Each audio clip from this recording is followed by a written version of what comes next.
Before we get started with this one, I just have a quick prelude to this much longer video. Firstly, I should mention that I wanted to do something where I could just invite people on and we could talk about something we don't agree on. I had this idea back in late 2018, so this is something I have been wanting to do for a while now. You can consider this video to be a bit of a pilot for this project, in that if people enjoy this style of video, then I'll try to do more. I actually recorded this one in June of last year, so as you can tell, it took me a while to edit, but I am happy with how it came out in the end, and I hope that you enjoy the conversation that me and Corey had about this episode, Love and Monsters. And that's what this is. It's just a discussion about something that we don't agree on. It's not a debate, there's no winner or loser. I just thought it would be nice to highlight that people can have a fun and respectful conversation about something that you have opposing opinions on, without being rude or treating the other person or their opinion as less valuable than your own. Also, because this video is coming out so late, a weird thing has happened, and that is that there is coincidentally a bunch of Doctor Who themed podcasts starting up around this time, and while this isn't exactly a podcast, it's at the very least podcast adjacent, so I think it's worth mentioning and making clear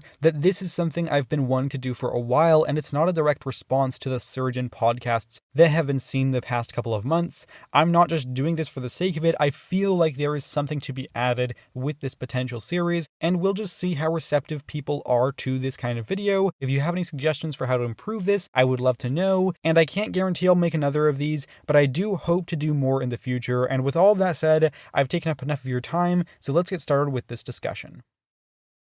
Hello everybody, welcome back to a bit of a different thing on the channel. Today I am inviting Corey on to discuss Love and Monsters. Corey, why don't you tell everybody about your channel?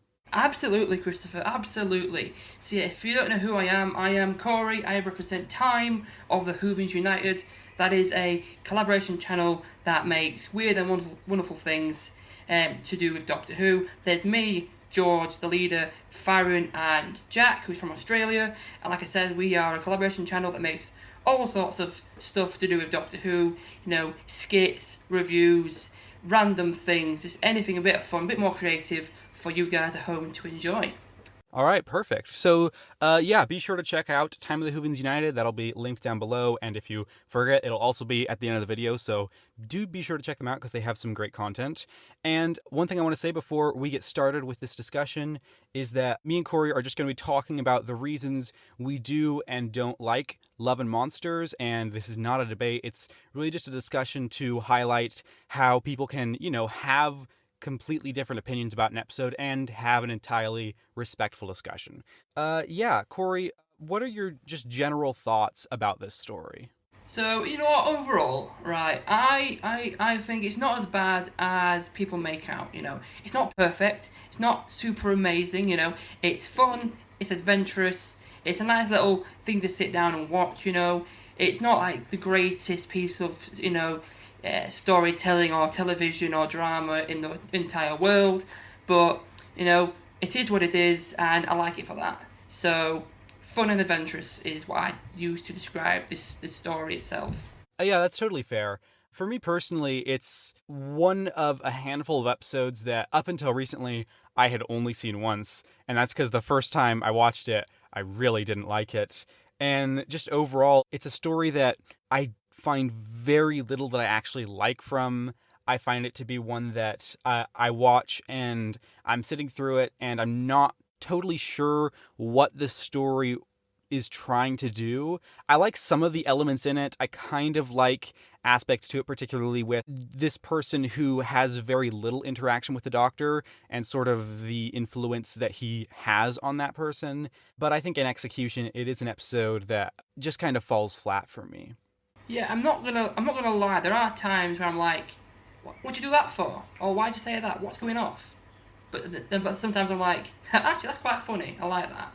So you are right. There are times where it's like, "What on earth is going off here?" Like, really, what is going off? But yeah, I do see what you mean though. I do get you. Yeah. And what do you think about like the main characters? Because we have quite a few characters in here, and obviously Elton Pope is the main one. Yeah, you see, Elton Pope is just a great guy, just a great normal guy who has a normal life, and then suddenly he's thrown into this adventure, and he's just like he embraces it and with his heart and soul, nice, likable common guy, and then the other guys, they're all right. You know, the rest of Linda, they're all right. The trouble with the story is you don't get too much time with them to try and understand them or develop them. Yeah. They all go and die. They all get absorbed like, not too long into the episode. So like my personal favourite was like Mr. Skinner. Nice intellectual guy, a bit funny. But he's the last one. But Ursula to stand, but you do get a good bit of development in the start about their life as Linda, what they get up to, and how it's evolved from looking for the Doctor and becoming a family. It's just a bit unfortunate due to the story itself. You don't get to know too much about them. You only get the basic, information about them. So it would be good to know a bit more, which us as fans can create our own wonderful things. Our little spin-offs. About Elton Pope or Mr. Skinner if we wanted to. It's possible. So it's there if you want to do it. Yeah, I see that. And like you said, there are like a bunch of characters, so we aren't going to get all that much with all of them. And that's okay. But for me, the biggest problem that I have with this episode, the thing that really kind of fails for it, for me at least, is Elton Pope. And Elton Pope is, I feel, a bit of a mixed character, because at times I do think he actually works, and I think that he's a fine lead, but at other times he just doesn't. I do like the aspect where he is this ordinary person. He's just a normal guy, right? And we kind of see what effect the Doctor has on him. But also, I find that sometimes he's just not that interesting. I get he's just a normal person, but I just don't find myself connecting to the actual character. And I think it is a mixture of the writing, but also the performance. And I find that, I'm watching him going around and learning about all this stuff and trying to look for the Doctor, and I'm just not that interested by it. And I think that it's super important for a Doctor-like story for you to have a main character that can sort of lead you through it, that you can connect to. And I think that there are other episodes that do that, but this one, because the character is more mixed, then it results in a story that I find myself not that engaged by, I think. Yeah, I see. The story itself, it does develop into quite a few things. It starts off with, Elton's life. How he's got up to this point and how he got there, and his interaction with the Doctor in the past. And then it's obviously, into this family and getting along with his family, and then the Jackie Tyler situation, that little romance that was going off, which he was quite uncomfortable with, and then realising he actually what Ursula's the one he wants. So there's quite a lot of things going off, even though it is all about Elton. There's a lot of different things going off, which can maybe it could be hard to follow maybe him as a character, because there's a lot of different things he's doing, different ways to see him as a character. You got him with Ursula, him with Jackie, him with Mr. Kennedy, or Linda as well, or him on his own. There's different ways to see him as a character, and sometimes you are right. It might be hard to follow what's going on, and that portrayal might differ in all those different situations. Yeah, I do agree. And the rest of the characters, there really weren't any that stood out for me, because like you said, they only get so much time. But I think outside of the characters, one of the things that doesn't work for me is how tonally I'm not quite sure what this story is doing, because one thing that Doctor Who actually does really well is blending comedy and drama. You can have a quite entertaining and funny episode at times that also like pulls it home to the dramatic elements towards the end of the story, or however it's structured. And I think Doctor Who is often really good at that. But because neither of those two elements work for me, because I don't find this one funny, and also because I'm not interested in the drama, it's just kind of a bit of a mess for me, because it keeps trying to be a more comedic, lighthearted story, and then when they do go to those more dark aspects of it, it's hard to tell if they really want to sell that, right? It's honestly, when we get to the Absorbaloff, it's hard to tell exactly what they're doing, because it comes across campy to me, because how seriously am I supposed to take the situation, And it's hard to really be interested in that for me. What do you feel about those aspects of the story, the more comedic and the more dramatic aspects? You see, yeah, I do agree. You see, he has got a mixture of tones. He's trying to be mysterious with this whole, mystery behind the Doctor and who he is and what he represents and him as a person. And also they've got the different comedic moments in there, which is great. Interacting with Jackie Tyler, and then nice, light-hearted and fun moments when they're in together as Linda. But I do think that the episode itself falls off a cliff just after the Absorbloff is revealed, because you've got this mystery, people are disappearing, what's going off, and now, it's a bit obvious that, Mr. Kennedy is going to be the alien or whatever it's going to be, and even just revealing the Absorbloff at that moment is alright. It's the moment he jumps up onto the table and chases Elton out of the building. That's where it goes downhill, because it's gone from mysterious, concept and scary perhaps, to downright comedic, where the Absorbloff just becomes a fat green monster who's going to chase you, I'm going to get you, I'm coming for you, I'm going to, sort of things. Like, that moment there, you just from that's where the episode itself falls, because it's completely changed. You've gone from mysterious to completely comedic, and it just doesn't feel right, because this Absorbloff is quite a dangerous guy, and what he can do to you is quite horrific. But to see him just chase you about, flopping his arm, doing I'm gonna go and get you, I'm coming, sort of thing, you can't hide from me, sort of thing. It's just a bit. I know obviously we've got Peter Kay, he was a great comedian, but maybe that characterization of the Absorbloff at the end might not have been great. It's not quite consistent, because you reveal Mr. Kennedy as the Absorbloff, and it's quite interesting. Is like, what on earth is he? What can he do? Oh, he can absorb people, that's great. But the moment he starts chasing Elton, he's like, what on earth is he? Like, honestly, what is he? Yeah, I'm totally with you there. As soon as he shows up, you see this monster that is just not intimidating. He's in this big costume, and he's got these faces coming out of his body, and it's just the way it's portrayed and shot and everything. I mean, it's so hard for me to take it seriously. And the resolution of the story, how they defeat him with them trying to push their way out of his body, and then that's it, he's defeated. I agree with you. I don't like the episode much at all, but particularly the end of the story is what completely loses me, where it's like, what is going on here?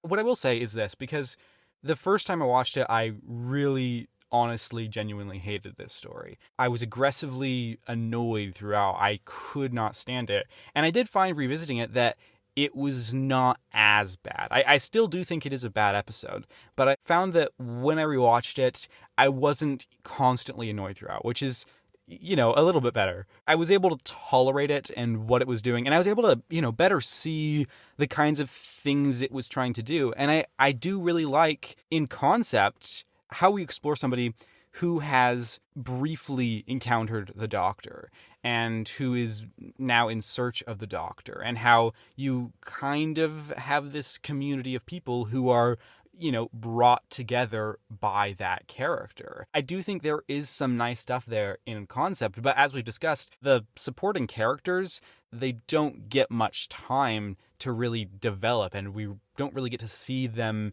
that much as friends, I feel. And I think that would have probably helped if that had really been sold, because if you can sell the idea that they're friends, then when they start disappearing, then I think it would just work better, because you'd be more invested in what's going on. But you've only got 45 minutes, and for me, the episode doesn't really do that. Yeah, actually, when you think about it, I think for me, the least, I say the least interesting. I think this character is probably the least interesting because we saw them the least. Bliss goes first, and then I know Bridget was quite interesting because obviously her daughter went missing, Yeah. Due to drugs. That's quite an interesting. But I think Bliss is the least interesting, but that might just be because she got absorbed first, and we didn't see her for the majority of the episode. So yeah, it would be really nice to see a lot more of them. It would have done, but you are right. With 45 minutes, there's not a lot of time, and even if we did spend more time with them, for them to all get absorbed in the last 20-15 minutes wouldn't feel right. It just feels like a too quick of a resolution. Like that conflict would come too late in the story, So it's good how it starts quite early on, I suppose, to get the ball rolling, I think. Yeah, I do see that, and that makes sense. But it's hard to picture how this episode would have worked for me, because I think for this one to, really be sold. I think it needs to be able to balance all of these different things, which to me it, kind of fails to do, like an interesting lead character and building up the relationships of the supporting characters and having, this menacing villain who's not ridiculously silly at the end. And it just doesn't do that. Oh, what do you think about Jackie's involvement in the story? See, actually, it's actually a good chance for Jackie to try and open up. We don't really see Jackie that much. Whenever we do see Jackie, it's when she's with Rose or the Doctor, and you don't see her for that very long. So it is a good chance to see, actually, her life from this angle, this perspective, because, you don't really see much of her, and you get to see how she feels, to be left alone, at home alone, not seeing her daughter for months on end, and then seeing somebody who is maybe attractive and quite funny just to try something with him, Yeah, it's really good to see how Jackie feels about Rose and travelling with the Doctor, because she doesn't see him that often. And it does develop her. You do get to know more about her. That is good. But it is quite interesting to see their romance kind of develop, because she's like 40 and he's like 32, which is not a bad thing. It's only a 10-year age gap. But it's quite interesting to see how she kind of likes him, and Elton's like, not really. I like you as a friend, but it's kind of finds it very difficult to try and say it to her until the end, which is like, we'll be proper mates sort of thing. Yeah, that makes sense. I do like that take because, as you said, we don't get a lot of Jackie throughout the show. She shows up in, a number of episodes, but we don't really get to see her side of the story a lot of the time. So in concept, I do like that, and I do like your take on that. I think for me, by that point in the story, I wasn't totally invested in the journey Elton was going on. I guess there's kind of an interesting thing, though, where he is looking for Rose, right? Because he's trying to find the Doctor. So that's the reason that he shows up. He shows up to her house, and then, things sort of develop. And I'm not saying that they should have made it clear, but it's not clear exactly for how long he was motivated simply by looking for the Doctor. Does that make sense? Yeah, it does, yeah. This is not like a problem with the story. I just find myself interested by him, getting to know her and him, coming over to her house quite often and, doing all this work and what have you. And it wasn't an aspect that, like, watching it, I was actually interested in what was going on. But thinking about it, I find myself interested really in his motivations, because I don't know if he was entirely motivated by just looking for the Doctor that entire time. I don't think he was. But how do you feel about that? Like, the reason that he kept, coming back and all that? You see, for the story itself, it's important because it gets Elton to realise, actually, he loves Ursula. That's the whole point of this whole. It's to make him realise, actually, there's somebody right there in front of him, and he should go and get her. So that's probably for me why that part of the story is important. Is just to show that Elton actually has got somebody right next to him who's kind of forgotten among all these events, and then has to have a shocking event like that to realise, actually, oh, she's right there. Yes, I'll go get that person, sort of thing. But there's one little thing I just had a thought about, is obviously Elton knows that the Doctor travels in a time machine or whatever, and he can't just possibly just sit there and hang around at her house forever, because it's not certain that Rose would. Obviously, eventually, at some point, she's going to turn up, of course. But how long would he have waited? How long would he stay around her house just to wait for Rose to turn up? Because he has no idea when she's going to come back. It could have been any point in the year. It could have been a month, 2 months, a year later. No, he has no idea. So it's quite interesting to see, actually, how long would he have actually stayed there? How long would he have kept on going back? Because I don't know how likely it would have been, but it might have been more likely that the Doctor might have shown up elsewhere, in London. Because I don't know. It's probably quite lucky that they did turn up when they did.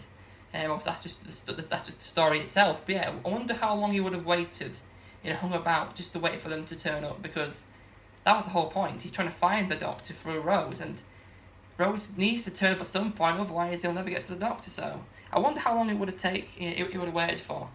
Because if it got to like a month, God knows what the next plan would have been. God knows.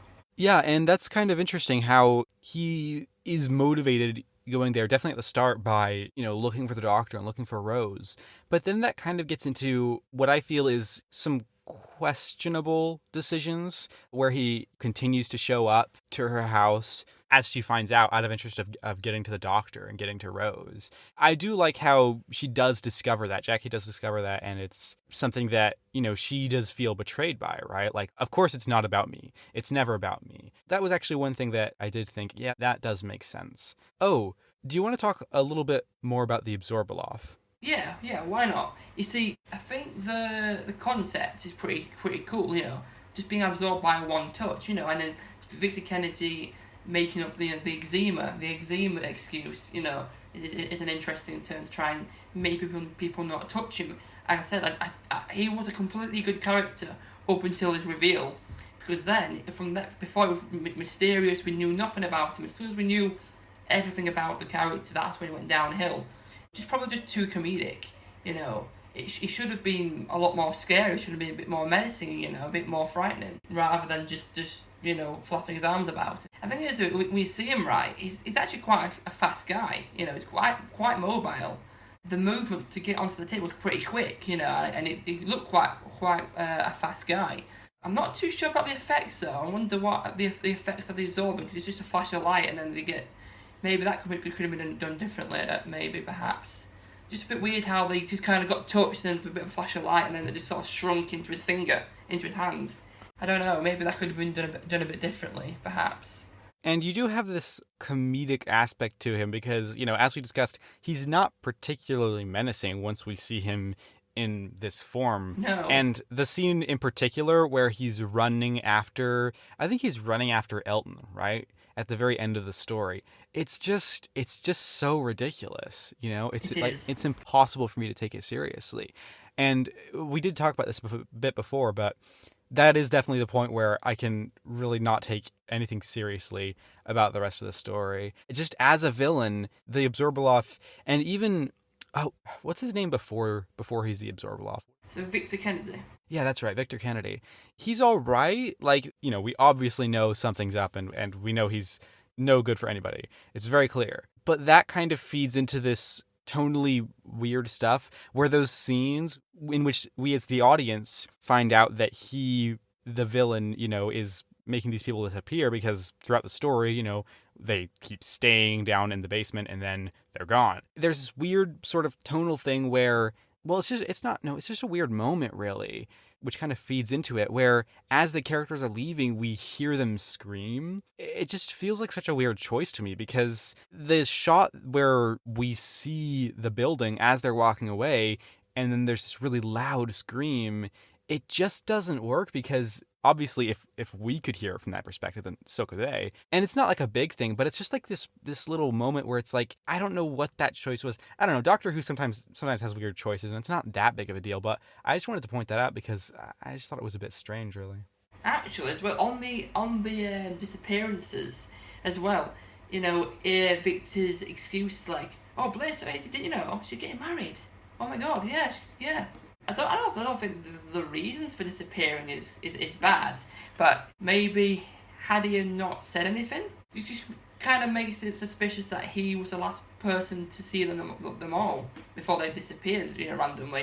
And it's also a bit weird how, after they all disappeared, that they didn't really do anything. They didn't try and find out what was going off, like please getting married. They didn't try and wish her congratulations or anything, or trying to contact Bridget when she disappeared because they would have probably wanted an update on whether or not she found a daughter or anything. Another thing I actually just realised, remembered is when he's the Absorbaloff at the end and he's outside, their faces in the costume is a bit weird because when they're not on screen, when it's just a full shot of the Absorbaloff, you just see the faces just stare blankly. It's weird going from seeing them moving in CGI and seeing the wide shot and seeing them just sat there just doing nothing. I found that's quite weird because obviously the way the costume is designed, they can't really do too much with that. It's just very weird to see them talking and then just sat there staring, not doing anything. It's just a bit weird seeing those two changes. I think you're right. I didn't notice myself personally But I'm sure you're right. That's the kind of thing that does happen. I think for me with this episode, the Observer doesn't work as a villain in execution. And I think the story on the whole, there are things that I genuinely like about the direction that it's going and its ideas and what it wants to do, what it's trying to do with this person, his interactions with the doctor, and all these people coming together, and in theory being a more comedic story. And, if you have a story that is trying to be more entertaining and lighthearted and funny, then it doesn't necessarily need to have the best villain. But because the Observer is, to me, such a poor villain, it really does drag down at the end, and it's like, that doesn't work. And I think that across the whole story, the ideas that I do like just are not executed well and are not played out in interesting and entertaining ways. So what we get is a story that has a lot that could have worked, but just, for me, completely falls flat and fails to be interesting. I've got an idea. Shall I just pitch maybe an idea of how this could have maybe been better as a story? Because I've got an idea of how we could Sure, go for it. Yeah, so they are, the London Investigation and Detective Agency. And they don't really do that much investigating apart from, just the doctor.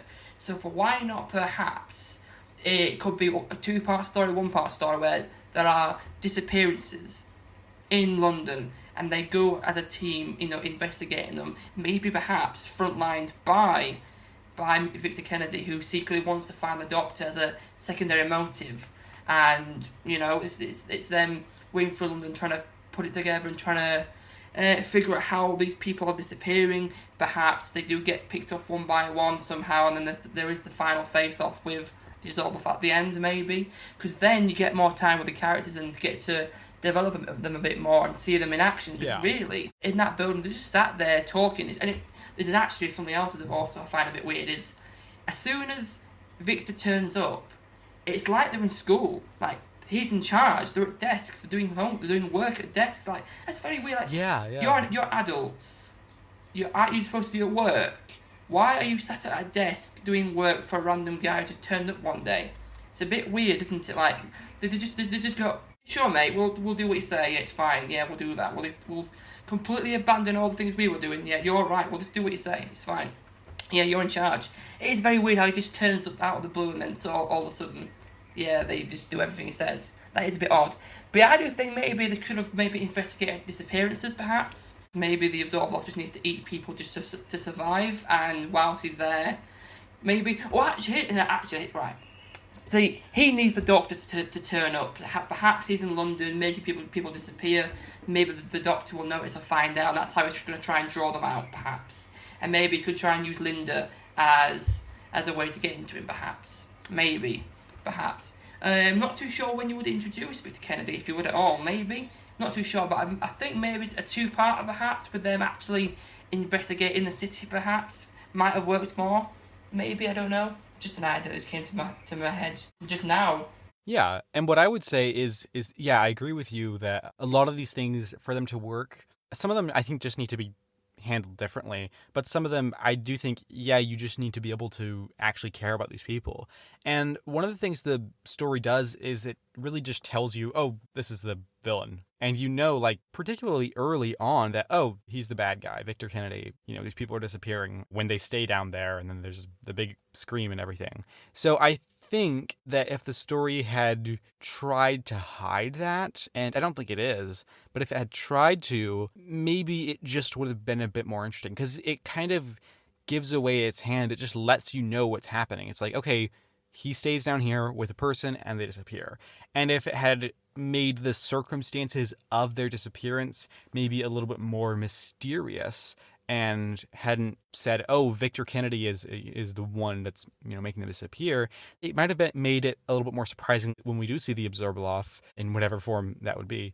But it also, I think, would make the story more interesting, because with the one that we have, the version of Love of Monsters we have, what we get is just an episode where we kind of know what's going on pretty early, and we're following basically the rest of the plot throughout, but that is one aspect to it, the Absorbaloff, that is like, oh, we know what's going on. So I think if there's more mystery behind it, and if the episode didn't give away its hand and didn't tell you, oh, this is the bad guy, then that would make it more interesting, particularly when we do get the reveal of who it is. And it probably wouldn't end up being that surprising, but I think if the episode at least tried to keep it from the viewer and didn't give it away, then that might have helped. Yeah, absolutely agree. Yeah, definitely. Is there anything else about this episode that you're thinking, oh, this is something we need to talk about? Absolutely. I think this is, believe it or not, it's strange because this is probably one of the biggest reasons why I like this episode, but it's a good reason in my head. Mm-hmm. And that's because the episode itself introduced me to ELO. Oh, that's a good reason. This is what I remember the episode for, is because it introduced me to the, one of the greatest bands of all time, arguably, ELO, because, episode, and then aired, then years later I heard Mr. Blue Sky on the radio, and I'm like, I know that. Why do I know that? And it took me a while to realise, actually, wait a minute, it's that song from Doctor Who, isn't it? And I re-watched the episode, I'm like, oh yeah, it is that song. I'm like, actually, you know what, I like this. So I started to research ELO, and then I got into it. And then, a week later maybe, I managed to just decide to download all their albums because I liked them so much. So, and ELO is one of my most favourite bands ever, so this episode itself introduced me to my favourite band ever, which is great. It's just weird how these things happen. So, yeah, I'm not too sure, actually, if the music itself adds to or takes it away, because I just enjoy the music itself anyways. Most of the music is just ELO, there's not really much actually scored from Murray Gold, I don't think. I think the majority of the episode is probably just from ELO tracks in itself. But yeah, The Love of Monsters introducing me to ELO was a great thing. I am happy for that. Yeah, that's a good reason. I do actually like the music within this episode, just straight up. I think it's good music. For me, you can use music to really capture a tone and a style and just give a story this kind of feeling to it. And for me, I don't know about you, but the episode doesn't really feel like it does that. The music is in there, but it doesn't feel like it adds to the style of the story in any significant way. I don't know how you feel about that, though. And for me, it just adds a fun vibe to the story, a bit of fun and adventure, and it's just a good reason for them to become a band and kind of gel. Like, them using Don't Bring Me Down for the band team was quite cool, actually. Just see them get along and have fun. So, yeah, I don't think it really adds anything to the story majorly. It just adds a bit of fun vibes to it and a bit of energy that I quite enjoy. Yeah, that's totally a fair take. And that's what I would want from it. Maybe it's just because I didn't enjoy the episode, so the music didn't contribute to me enjoying it because I was already not enjoying it. So that's possible. I'm not sure. Perhaps, maybe, yeah. Yeah, it's possible. Anything else significant you want to mention? No, I think that's pretty much it. I think I've gone through all my major points. I think I've covered everything I need to cover. Yeah.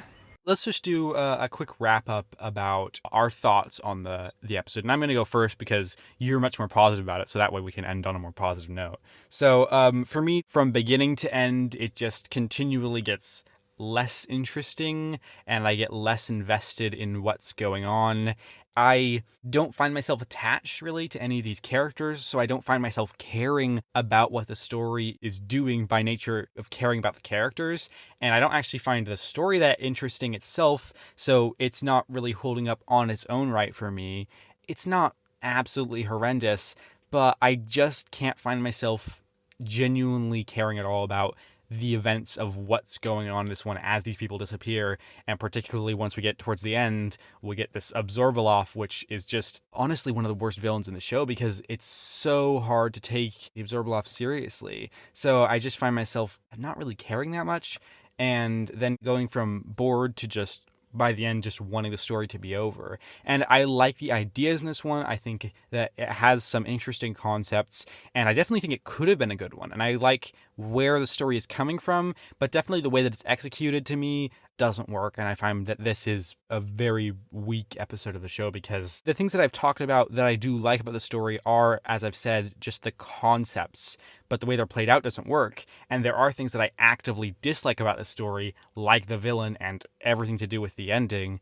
And actually, here I'll mention, the ending note that this story leaves on, it should work, but it doesn't feel like the actual episode sells it, where Elton is talking about, how mad the world is and how great it is.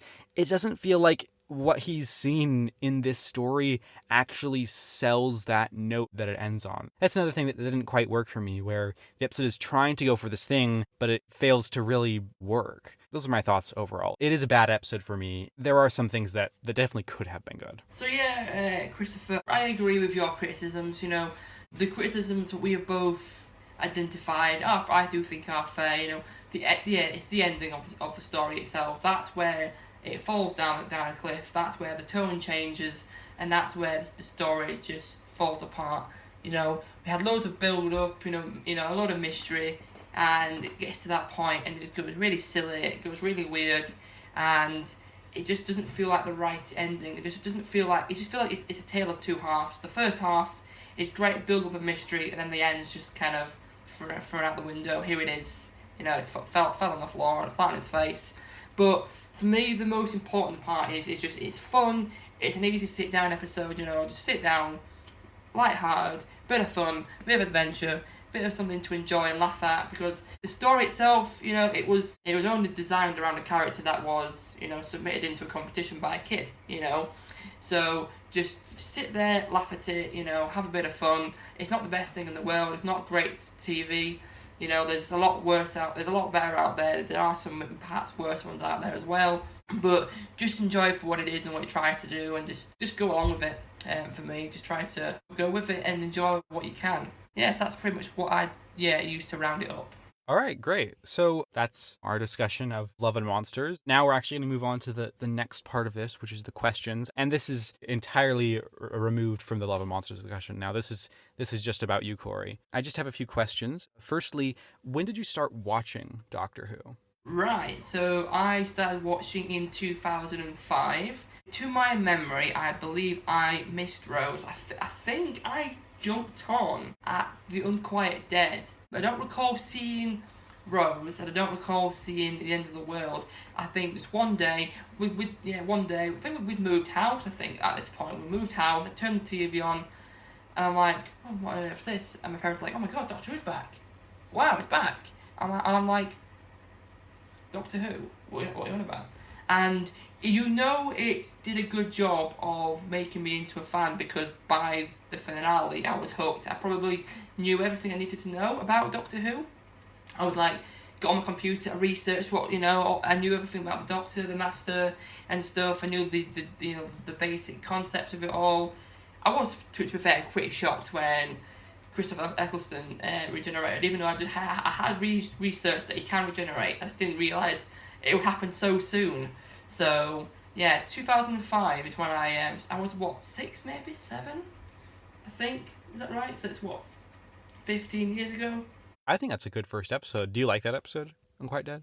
I do actually. I do like The Unquiet Dead, because, it is quite scary, to be fair. I think I did find it quite scary as a kid when I first watched it. There's not many episodes out there that I would say are scary, but I think The Unquiet Dead is among them. The only ones I'd say have ever got me scared is probably Unquiet Dead, The Empty Child, and In the Impossible Planet 2-parter.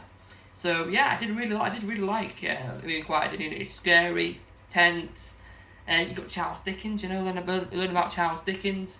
It was really, really good. I do remember liking it a lot, and I still do. I do think it's quite underrated. I do think people don't like it. It's quite a slow story. I think it's not quite exciting till the end. So, but I like it. It's definitely underrated for me. Oh yeah, I agree. I think it's one that it doesn't get enough love. It's an episode that's there and people don't really talk about. I mean, he has such a short run as the Doctor. He's only got 10 stories, and I think it's a solid one. I'm going to ask you a question, and I'm not quite sure how to phrase it, but just talk about how you joined Time of the Whovians United and why you did, and just anything you want to talk about that. in that channel? Now, that is a story. The story itself, I'm going to say this now, is you will be able to find out more about the story later on. I'm not going to say too much about it, but the story of how the channel was created, that will appear later on. Just little spoilers for you. But me in myself, right? So, Whovians United is a channel that has been going on since about, I think, was it 2014 or something? I don't know. And at the time, I was away in Wales on a summer job. I had a summer job in Wales. So you've got, like, you know, camp counsellors in at camps and stuff. I was basically one of those, basically, in England. I went to Wales and had that job. And at the time, I did a bit of YouTube myself on a channel. It was probably Doctor Who Reactions, might have been. It wasn't. It had a couple of names back then. I joined YouTube just to try and, you know, improve my confidence, like presenting to people. So I did it on camera just to improve just improve my presentation skills and my confidence in front of people for when I did presentations for university, sort of thing. And George, I presume, commented on one of my videos one day saying they're looking for new members, and I was like, you know what, this is a good opportunity here. They, you know, they've got a good following, and this could help me try to grow my channel. And by that point, I started watching a lot of YouTube channels that were designed around, you know, improving your YouTube channel. So people like Nick Nimmin or Brian G. Johnson, stuff like that. So I was like, well, I've actually got a bit of knowledge on how to improve channels and stuff. So I thought I could try and bring this over and help them out. That's when I joined. I wasn't there for very long. Stuff happened and the channel went away for about, I say, a year. Me and George went off and did another channel, which didn't go too well either. But then we decided to bring time back, basically. And this is where we are now. We invited Jack on, Farron on, and it's nearly been a year. It's almost been a year since we have been making videos as a channel. So to answer your question more, you know, to directly at me. So why did I join? Well, yeah. So I joined because it was good. It would be a good experience, you know. Group channel, joint channel, you know, working with new people, making friends. At the time, it would have been a good opportunity to try and develop my skills, use what I know, and try and help them develop themselves. Because at the time, there was about 300 subscribers, and we're now nearly 1,000.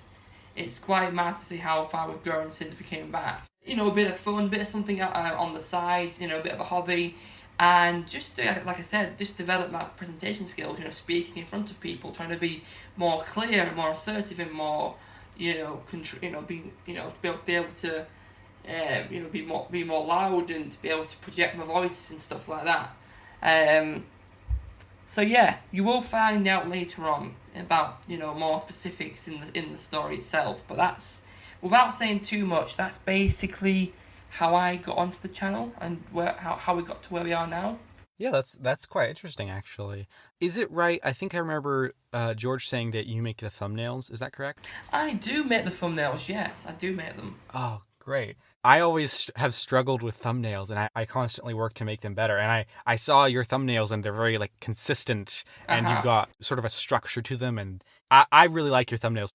For anyone that hasn't made a thumbnail, you have to do a lot of things to make it actually work. Like, if you just throw an image on and you put words on it, it's going to look absolutely horrible. You know, you have to somehow make those things go together. So, like with yours, usually you have a background and you have text on that and you have something on the side. I just want to say I think you make good thumbnails because they're very consistent. Yeah, thank you very much. That's really good to hear. Yeah, thank you, because I was just self-taught. Like I said, for YouTube videos, watching people like Brian G. Johnson and Nick Nimmin, I learned from them and just tried it myself. Yeah, consistency is key for me, because when people see your channel, if your thumbnails are consistent, they recognise that this video is a video from your channel, because they know what your videos look like. And for me, that's really, really important, because so people can go and see, oh, it's a Down Reviews video or a Time Whovians video. They know straight away from the thumbnail who it is, and if they really, really, really like that channel, there we go, they know it's you straight away, and they'll click onto it. We probably will be, I don't know, we might mention the design of the thumbnails perhaps, but we just basically, for a particular reason, we might mention it later on, but we chose a colour each. So I'm blue, George is red, Farron's yellow, and Jack is green, and it just makes it easier to identify whose video is whose.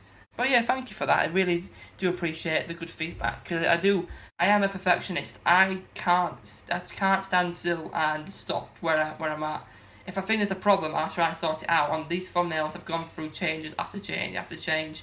I can never sit still and go, that's perfect or that's good. I always have to change things about them. So it's great to hear that the thumbnails, as they are at the moment, are appreciated. So thank you for that. Oh yeah, absolutely. I totally get where you're coming from. When I was first starting making videos for my channel, then I really struggled with getting a design. I just started off with an unearthly child. I just was like, I'll just start reviewing Classic Q. And I was like, how do I make a thumbnail that's good? I found it so hard.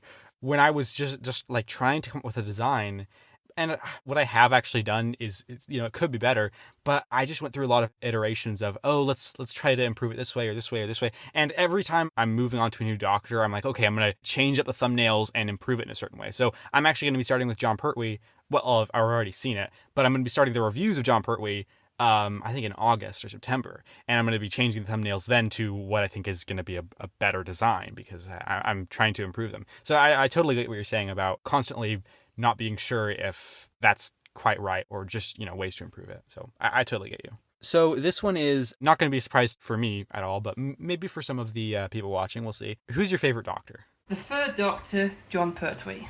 Believe it or not. If you want to go modern Doctors, I prefer Capaldi. For a long time, it was, like many people, it was David Tennant, and I was like, you know what, nah, Capaldi is better. Overall, it is John Pertwee, but Peter Capaldi for a modern Doctor. I prefer to sometimes separate them both sometimes, because you've got both classic fans and modern fans and just fans of everything, so... Yeah, those are excellent picks. I think those are both great Doctors. Okay, this one's back to your channel again. What is a moment from making videos or from anything involved in your channel or, the channel that you helped to run, Time of the Whovians United? What is a moment that you are particularly happy of or proud of from that channel, like a video that was received well, or just whatever thing you are either most happy or proud of, or just one thing that you particularly remember just being really happy with? There's a big fond memory actually from a particular video itself. I'll go with a few maybe. So the first one that comes to mind is our MCM vlog, where we went to MCM, because for those who've not seen that video, that is the first time me and George met. So that was the first time we actually met each other for the very first time. You see on camera, always meeting for the first time and our reaction to each other, basically. So that was quite a fond memory, because we've spoken to each other for about a year or so, probably more than a year by then. And then just to see each other for the first time and meet each other, it was a great moment. So that was a good one. Proud of. Apparently, according to the other members, Jack, Farron and George, they say that my best video is the 11th Doctor era explained video, because as we all know, Moffat's era is quite, convoluted and quite, confusing. So that video apparently was really, really good, because it kind of broken down the whole Moffat era and explain the whole silence, cracks in time storyline. So quite proud of that. Actually, my reviews, I think my classic reviews, because not only just on YouTube but on Facebook and Twitter, it's had quite a good reception, because I'm having really good discussions with people around classic Doctor Who. I'm a young person, and it's great when people find young people liking classic Doctor Who, and I'm actually being able to discuss with people what is good and what's not so good. So my series of classic reviews I'm quite proud of, because it's a great little thing. Inviting other YouTubers to have a discussion about different seasons was really good, and I've got loads of people lined up, so you get to meet new people and get to know different people. Yeah, so MCM vlog, yeah, definitely. 11th Doctor era video, and then my classic review series. Yeah, those are probably the ones that stand out the most. Those are some good picks. Your classic reviews in specific, those are really good. They're like 15 minutes and you both share your opinions and it's structured really well. So those are definitely really good. If you've not seen Classic Review Season 1, which may have or may not have featured Daniel and Christopher, go and check it out right now. It's the first one in the playlist. Yeah. That was a good one. Yeah, I'll try to remember to put a little info card up here, and I'll probably throw it at the end too, so you can see me and Corey both discussing our thoughts on season 1 of Classic Who. Okay, next question: what is your favorite story? And if you really can't pick an absolute favorite from the entirety of the show, then you can either go just classic or just new or just Third Doctor or whatever's easiest. Yeah, I have known for quite a while, probably quite recently, that Remembrance of the Daleks as an overall story has been my favourite. That for the classic era itself, and possibly overall as well. From the modern series, it's what was of Mars, and there's a lot to choose from. But I just the reasons why I really like Remembrance of the Daleks is because it's mostly, it's not entirely, because obviously you've got the Seventh Doctor, you've got Ace, but the cliffhanger from part 1 where the Doctor's being attacked by a Dalek up the stairs, because in that point in time, that's the first time we've ever seen a Dalek fly, and you think, oh my god, the Dalek's flying, and the Doctor is getting backed against a door, and he's stuck. You actually at that moment actually think he's in danger, he's dead, what can he do? A Dalek is actually flying upstairs towards him and he's stuck, what can he do? And that's probably my favourite cliffhanger of all time. The effects as well for the Daleks are really good. Like, they've upgraded from just the whole, like saturate the screen, whatever it is, they've gone to an actual def ray. That was really good to see. It was quite a good, well-paced story, just being 4 parts. So yeah, Waters of Mars. The reason why I like Waters of Mars so much is obviously the water monster things are really iconic and memorable, and the whole idea and concept is really, really good. It shows the dark side of the Doctor himself, with the Time Lord victorious. Even the side characters are great, in Bowie Base? Yeah, Bowie, I can't remember what it's called. Yeah, they're really good as well. But I am fond of the Cybermen stories. There's a lot, I do prefer the Cybermen to the Daleks, I just prefer them overall. And my favourite Cyberman story is the Moonbase, believe it or not. It's just a short, really well paced, because I know everybody says like either Earthshock or Two of the Cybermen. I just feel like, because it's shorter, it's shorter, it's better paced, it's quite a bit of fun actually. It's the first time they've returned since the 10th planet. Patrick Troughton's great, it's really good, I do enjoy it. I think I probably do enjoy all the Cyberman stories, but the Moonbase itself is my favourite. Probably followed by the 10th planet, because, the introduction of the Cybermen. Oh, those are some good stories. Yeah, Moonbase does not get enough love. That is a solid story. There's a lot. It doesn't. Yeah, I mean, I think it's probably, honestly, it's probably just because it is animated. So, I think the animation works, but it's not the proper experience necessarily. So you have a story like Tomb of the Cybermen where you can see the whole thing. It's going to get more love. And I think I remember hearing that it wasn't, a classic story when it was missing because, haven't seen it, so it's just like, oh, it's just one of those missing stories. And the Moonbase, it's been animated, but it still just feels like that is such a great story and it doesn't get enough love, which is such a shame. Yeah, absolutely agree. Yeah, and all those ones you mentioned are good, but the one I haven't seen that you mentioned is Remembrance of the Daleks. Oh, I haven't seen that one yet, and it's such a classic story. It is. It's definitely the most popular Seventh Doctor story, I think, by far. Yeah, definitely. I'll get to that in my rewatch eventually, and that's one of the ones I really look forward to because I'm just really excited to see what comes out of that one. So I think that's actually all of my questions. I only had a few things to ask you. So yeah, I think that's about it for this discussion and questions.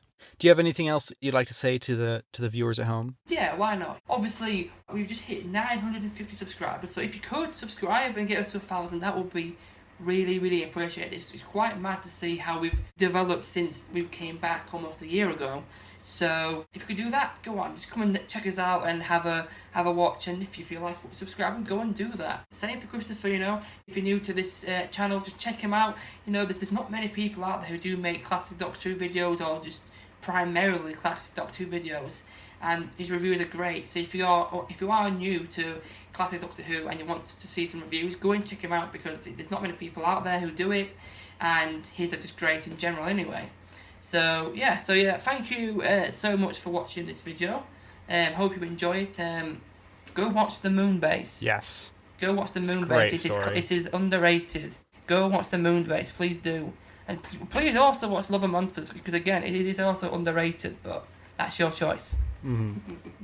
Oh, I was gonna say your channel came back like just a year ago. It's amazing to see how well you've been doing with that channel. You've been very consistent in uploading, and I love seeing smaller channels grow. Like your channel has grown a lot. Doctor Who Adventures has grown a lot, and you were both channels that I was familiar with because you both commented on some of my videos. And I was like, oh, these guys, hi. But I love seeing your channel grow, and I love seeing the videos that you put out. Your classic reviews are great. If you haven't seen their channel, if you haven't seen their stuff, I'm going to have it linked at the end here, and you can go check it out because there's a lot of great stuff. They're so close to 2,000 subscribers, and I'm sure they're going to be there very soon, and hopefully you can help them out. Actually, depending on when this video comes out, you guys are probably going to be past 1,000 subscribers. It's possible. It's only 50 away, and this is going to take me a while to edit because I'm going to try to add some visuals to it. So it's possible that they've already breached that goal, but you can help them get to the next goal, and they'll be why not? at the Go end and here. do that. Yeah, absolutely. Why not?